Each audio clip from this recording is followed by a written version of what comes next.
1월 8일 새벽기도 시작하도록 하겠습니다. 어제 받았던 강단 말씀 정리합니다. 사람이라는 제목으로 창세기 1장 1절에서 17절까지 말씀 받았습니다. 우리에게는 질문이 있습니다. 나는 왜 이렇게 살아야 되는지, 왜 이렇게 고통스럽고 힘들어야 되는지 그렇게 질문하고 그리고 답을 찾으려고 그럽니다. 그런데 이 모든 것들이 사람들의 숨겨둔 질문입니다. 고난과 고통 계속되고 있는데 이유를 모르겠다. 그렇게 질문하고 또 답을 찾으려고 그럽니다. 그러면서 종교 우상을 섬깁니다. 그렇게 열심을 다 했는데 고통이 사라지질 않습니다. 그래서 그 이유를 찾습니다. 더 비참한 건 그렇게 열심히 했는데도 내게 누가 알아주지 못하고 누가 해결해 줄 수 없는 정신 문제가 와 있다는 겁니다. 그렇게 내 육신도 병이 들어서 아무 잘못 없는데 이런 병을 나만 이렇게 힘들어야 하는지 그렇게 고통 속에 빠져 있습니다. 그러다가 좀 잘 사라지면 괜찮을까 싶었는데 허무함이 자리 잡아서 방황하게 되고 어떤 것을 이렇게 집착하지 않으면 거기에 빠지지 않으면 살아갈 수 없는 그런 지옥 같은 삶을 살게 되어 있습니다. 후대에게 이거를 그대로 물려주고 후대가 망하는 모습 지켜봐야 되는 그런 질문 속에 사람들이 빠져 있습니다. 왜 이렇게 살아야만 되는지 사람들은 이 질문을 숨겨두고 그냥 살아가고 있습니다. 성경은 그 질문에 답을 주십니다. 성경은 우리에게 답을 주시려 우리에게 말씀하고 계십니다. 왜 그렇게 될 수밖에 없는지 이유와 해결책인 그리스도와 그리고 그 뒤에 응답의 길까지 보여주십니다. 지금도 계속되는 문제, 세상에선 알려줄 수 없는 문제, 사단과 그 전략에 대해서 말합니다. 죄 속에 빠지게 만들어서 하나님 떠나도록 만들고 그래서 지옥 배경 속에 살아가게 만드는 겁니다. 그 영적인 존재가 그 세력이 지금도 우리에게 역사하고 파고들고 있습니다. 그래서 그거 해결되지 않는 이상 근원적인 해결은 없습니다. 근데 그걸 우리가 해결할 수 없습니다. 그게 왜 문제인지, 왜 우리에게 지금도 역사하고 있는지 그것조차도 이해할 수 없기 때문에 그렇습니다. 하나님은 우리의 문제를 아시고 왕, 선지자, 제사장 이 직을 감당할 그리스도를 우리에게 보내셔서 우리의 문제를 해결해 주셨습니다.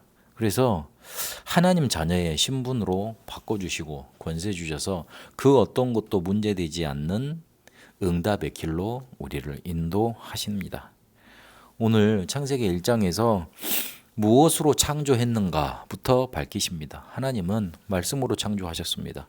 말씀하시니 그대로 되었다. 그리고 보시기에 좋았더라 그렇게 말씀하고 있습니다.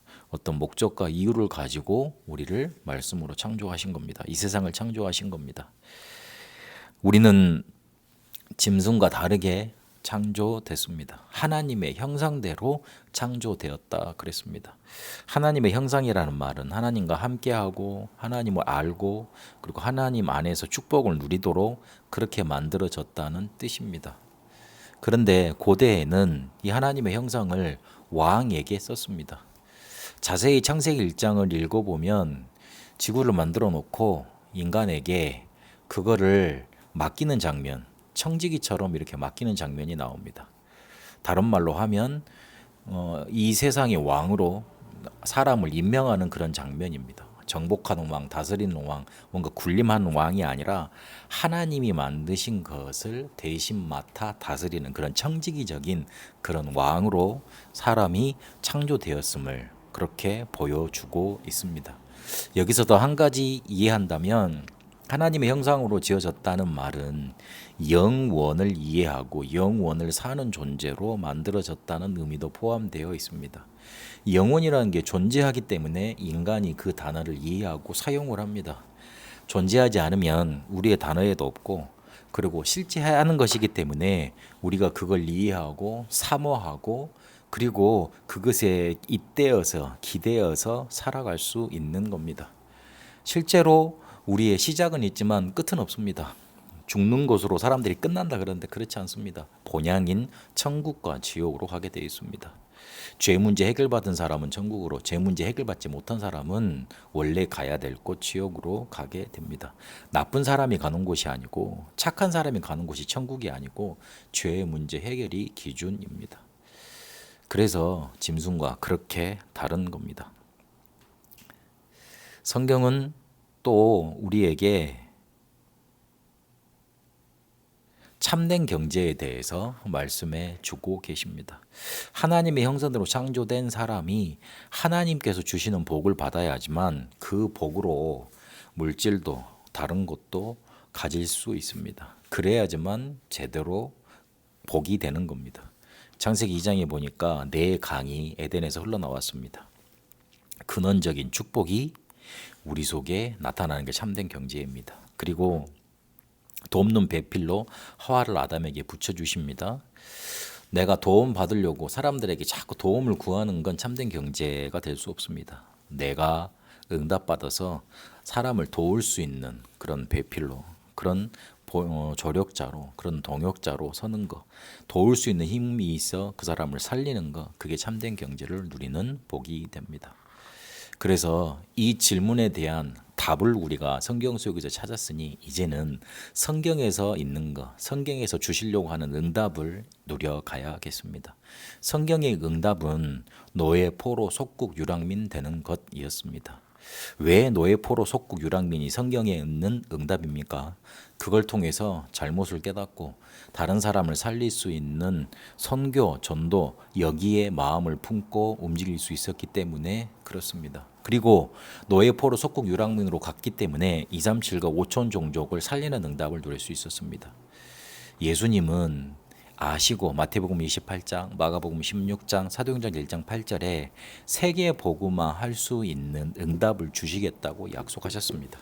그래서 우리가 노예, 포로, 속국, 유랑민으로 가지 않고 세계 복음화 할 수 있는 응답을 받아 누리면 되는 겁니다. 그거 할 수 있는 길이 24, 25 영혼의 기도입니다. 24 하나님이 주신 망대를 누리고 25 하나님 나라의 일을 누리며 여정을 가고 영혼의 작품을 만들면서 그거에 나타난 걸 기다리면서 일곱 이종표 따라 가는 겁니다. 왜 이렇게 기도해야 됩니까? 우리의 영적인 상태가 영적인 서밋으로 되는 길이 이 길밖에 없기 때문에 그렇습니다. 우리의 생각은 그대로 응답으로 나타나는데 우리의 생각이 아직 노예, 포로, 속국, 유랑민에 갇혀 있으면 237과 5천 종족 살리러 갈 수 없기 때문에 그렇습니다. 질문에 대한 답을 주셨습니다. 그래서 이제는 성경에 있는 응답 가지고 누려가는 겁니다. 그 응답을 이번 한 주간 동안 누리게 되시길 바랍니다. 살아계신 하나님, 우리에게 숨겨진 질문, 하나님은 성경 속에서 답을 주셨습니다. 언약 붙잡고 그거 안에서 해방받으며 실제로 성경에 있는 응답 따라 24, 25 영혼의 기도로 가게 하옵소서. 살아계신 우리 주 예수 그리스도 이름으로 기도합니다. 아멘. 개인 기도로 인도받도록 하겠습니다.